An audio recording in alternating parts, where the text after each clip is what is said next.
Okay guys, எப்படி நீங்கள் இன்னும் மேஸ்குலினாக ஃபீல் பண்ணணும், உங்கள் மேஸ்குலின் எனர்ஜியை கூட்டணும்னு இந்த வீடியோவில் நம்ம பார்க்க போகிறோம்.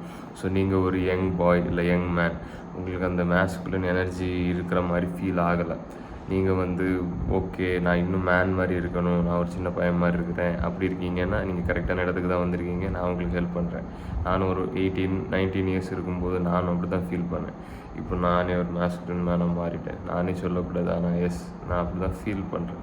ஃபேஸில் இருக்கட்டும், பாடியாக இருக்கட்டும், ஸோ பல விஷயங்கள். ஸோ நான் 1 by 1 ஸ்டார்ட் பண்ணுறேன். நம்பர் 1, உங்கள் சைஸை ஏற்றுங்க. உங்கள் சைஸை ஏற்றுறது மாதிரி உங்கள் மேஸ்குலின் எனர்ஜி எதுவுமே கூட்டாது. நான் எப்படி நான் சொல்கிறேன், ஸோ சைஸு பெருசானாலே நீங்கள் ஒரு பெரிய பாடி வந்துடும், மேனோட பாடி. ஸோ அப்போவுமே நீங்கள் ஒரு மேன் மாதிரி ஃபீல் பண்ண ஆரம்பிச்சிருவீங்க. ஸோ மேன் மாதிரி ஃபீல் பண்ணது தான் அந்த இதோட முதல் ஸ்டெப்பு. சில பேர் ஒல்லியாக இருப்பாங்க, ஆனால் அவங்களும் மேன் மாதிரி ஃபீல் ஆவாங்க. ஸோ நீங்கள் ஈஸியாக ஃபீல் பண்ணணும்னு நினைக்கிறீங்கன்னா சைஸ் ஏற்றுங்க. அதுதான் நம்பர் 1. ஜிம்முக்கு போங்க, heavy weight, deadlift, squat, அந்த மாதிரி உங்கள் வெயிட்டை எவ்வளோ கூட்ட முடியுமோ, வெயிட்டை இல்லை, உங்கள் ஜிம்மில் உங்களோட லிஃப்ட்ஸ் எவ்வளோ ஹெவியாக இருக்கோ, எவ்வளோ வெயிட்டை தூக்க முடியுதோ அவ்வளோ மேஸ்குலினாக நீங்கள் ஃபீல் பண்ணுவீங்க. ஸோ அது ஒரு முக்கியமான ஸ்டெப். நீங்கள் ரொம்ப மேஸ்குலினாக ஃபீல் ஆகலை, உங்களுக்கு இன்னும் அந்த கூறிலாம் ஸ்ட்ரென்த்து வேணும்னா நீங்கள் இன்னும் ஜிம்மில் போய் நல்லா வெயிட்டு போட்டு நல்லா விளாடுங்க. உங்களுக்கு எனர்ஜி, மேஸ்குலின் எனர்ஜி ஆட்டோமேட்டிக்காக கூட உங்கள் டெஸ்டாஸ்ட்ரோன் கூட, உங்கள் டெஸ்டாஸ்ட்ரோன் கூட தான் நீங்கள் ஆட்டோமேட்டிக்காக இல்லை, அதுதான் மேஸ்குலினிட்டி. ஸோ அந்த எனர்ஜி ஃபுல்லாக போயிடும். செகண்ட் ஒன், யாரும் எதிர்பார்க்காது, சீமன் ரிட்டன்ஷன் தான் பிரம்மச்சாரியா, மேஸ்குலின் எனர்ஜியோட ட்ரூ எசன்ஸ். ஸோ இது சுவாமி விவேகானந்தா, நான் அவரை ஒரு எக்ஸாம்பிள் காட்டுறேன். ஸோ அது மாதிரி உங்கள் டெஸ்டாஸ்ட்ரோன் எதுவுமே இன்க்ரீஸ் பண்ணாது. ஏன்னா அதுதான் டெஸ்டாஸ்ட்ரோனு. நீங்கள் உங்கள் சீமனை வெளியே விடாமல் வச்சுருந்தாலே அதுவே உடம்புக்குள்ளேருந்து எல்லா சேஞ்சஸும் உருவாக்கும். ஏன்னா உங்களுக்கு ஒரு பார்ட்னர் இல்லைன்னு உங்கள் உடம்புக்கு சிக்னல் ஆகும்.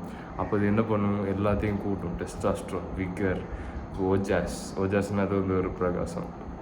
என் முகத்தில் இருக்க இல்லையான்னு நீங்கள் தான் சொல்லணும்.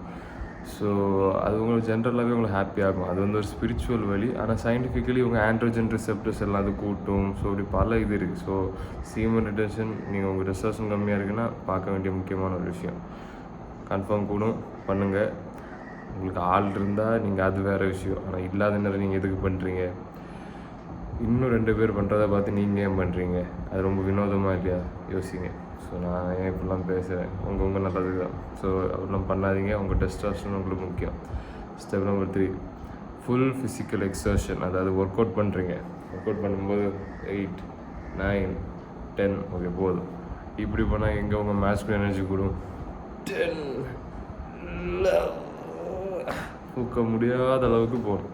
ஸோ அப்படி பண்ணும்போது உங்கள் டெஸ்டாஸ்ட்ரோன் கூட உங்கள் மைண்ட் ரொம்ப பில்ட் ஆகும். ஸோ அது ஒரு நல்லாயிருக்கும். அப்படி பண்ணுங்கள். உங்கள் டெஸ்டாஸ்ட்ரோன் கண்டிப்பாக அதிகமாகும். உங்கள் மேஸ்குலின் எனர்ஜி இன்க்ரீஸ் ஆகும். அதனால டெஸ்டாஸ்ட்ரோன் அதிகமாக. ஸோ வேறு விஷுவலைஸ் பண்ணலாம்.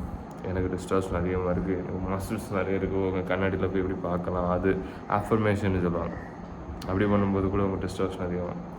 வேறு உங்கள் ஃபேஸ் குண்டாக இருக்கீங்கன்னா லீன் ஆகுங்க, பாடி ஃபேட்டை கம்மி பண்ணுங்கள். ஃபேஸ் ஒல்லியாக இருக்குது. இப்போ நான் நேரத்து நல்லா பிரியாணி சாப்பிட்டேன், அதனால இந்த பஃபினஸ் எல்லாம் கொஞ்சம் லைட்டாக இருக்குது.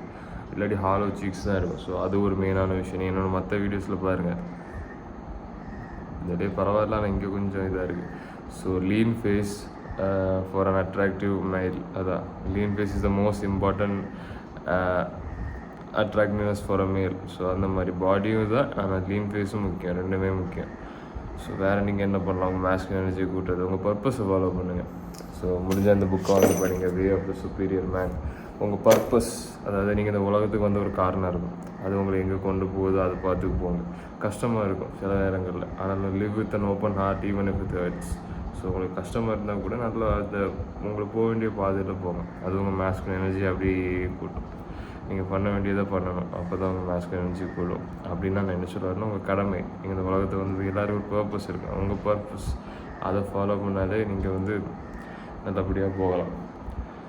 ஸோ ஃபைனலி கன்க்ளூஷன் என்ன, ஹை ஃபேட் அதுவும் சாப்பிடுங்க. ஃபுட்டு டயட்னு ஒரு மெயினானது. ஹை கொழுப்பு உங்களுக்கு ரொம்ப முக்கியம், ரொம்ப தேவை. யாரும் சொல்லுவாங்க, யாரும் சொல்ல மாட்டாங்க, நான் சொல்கிறேன். அதாவது கொழுப்பு உங்களுக்கு மோசம், சாப்பிடாதீங்க. நீங்கள் கொழுப்பு சாப்பிடுங்க.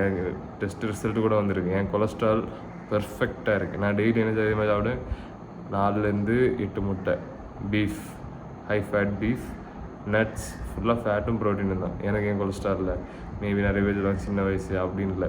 ஏன் சின்ன வயசில் எத்தனை பேருக்கு வருது? அப்போ எனக்கு ஏன் வராமல் இருக்குது? ஏன்னா நம்ம ஃபேட்டு தான் நமக்கு மெயின் எனர்ஜி சோர்ஸு. ஒரு காலத்தில் நம்ம வேட்டையாடி தான் சாப்பிட்டுட்டு இருந்தோம். நம்ம ஹியூமன் ஹிஸ்ட்ரி எடுத்து பாருங்கள். இப்போ தான் நம்ம ரைஸு, சுகரு, ரீஃபைன்டு கார்ப்ஸ் எல்லாம் சாப்பிட்டு சுகர், கொலஸ்ட்ரால்லாம் அதிகமாக வருது. வெறும் கொலஸ்ட்ரால்னால கொலஸ்ட்ரால் வராது, சுகர், கார்ப்ஸ்னால தான் கொலஸ்ட்ரால் வரும். அதை பார்த்துக்கோங்க. மேஸ்குலின் மேலே ஃபீல் பண்ணுமா, ஃபேட் அதிகமாக சாப்பிடுங்க. ட்ரெண்டில் அடித்து பாருங்கள். நான் சொல்லதுக்காண்டி நீங்கள் நம்பலாம், நம்பாமல் இருக்கலாம். சயின்ஸ் எடுத்து பாருங்கள். எது டெஸ்டாஸ்டரோன் அதிகப்படுத்துது.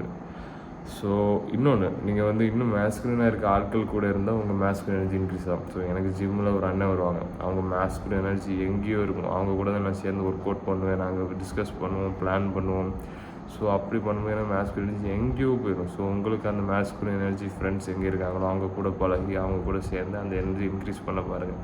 2 பேரும் ஒரே மைண்ட் செட். இப்போ ஒர்க் அவுட்டை இன்றைக்கி தகர்க்குறோம், இன்றைக்கி சொல்ல மாட்டோம், பண்ணியே முடிச்சிடும். அப்புறம் இவ்வளோ சம்பாதிக்கணும், இங்கே பிளான் பண்ணணும், இது லாஜிக்கல். ஸோ இப்படி நிறைய இருக்குது. வேறு ஏதாவது டவுட் இருக்குன்னா கீழே கமெண்ட் பண்ணுங்கள். பர்சனல் கோச்சிங் நான் கொடுத்துட்ருக்கேன். அதாவது இந்த முதல் வாரம் இது பண்ணுங்கள், 2வது வாரம் இது பண்ணுங்கள், 3வது வாரம் இது பண்ணுங்கள், 4வது வாரம் இது பண்ணுங்கள். அக்கௌண்டபிலிட்டி கால்ஸ் வாரத்துக்கு 3 வாட்டி நான் உங்களை டைரெக்டாக கால் பண்ணி நீங்கள் எப்படி உங்கள் ப்ராக்ரஸ் பண்ணுறீங்க, ஜிம்மாக இருக்கட்டு இல்லை எதுவாக இருக்கட்டு, உங்கள் இல்லை உங்கள் டேட்டிங் எதுவாக வேணாலும் இருக்கட்டு, உங்களுக்கு personal accountability, gym workouts, diets எல்லாம் நான் சொல்லி தரேன். பர்சனல் கோச்சிங் வேணும்னா கீழே இருக்க லிங்கை கொடுங்க. Signing off John from Nagercoil. இந்த வீடியோ எப்படி உங்கள் மேஸ்குலினாக எப்படி நீங்கள் ஃபீல் பண்ணணும்.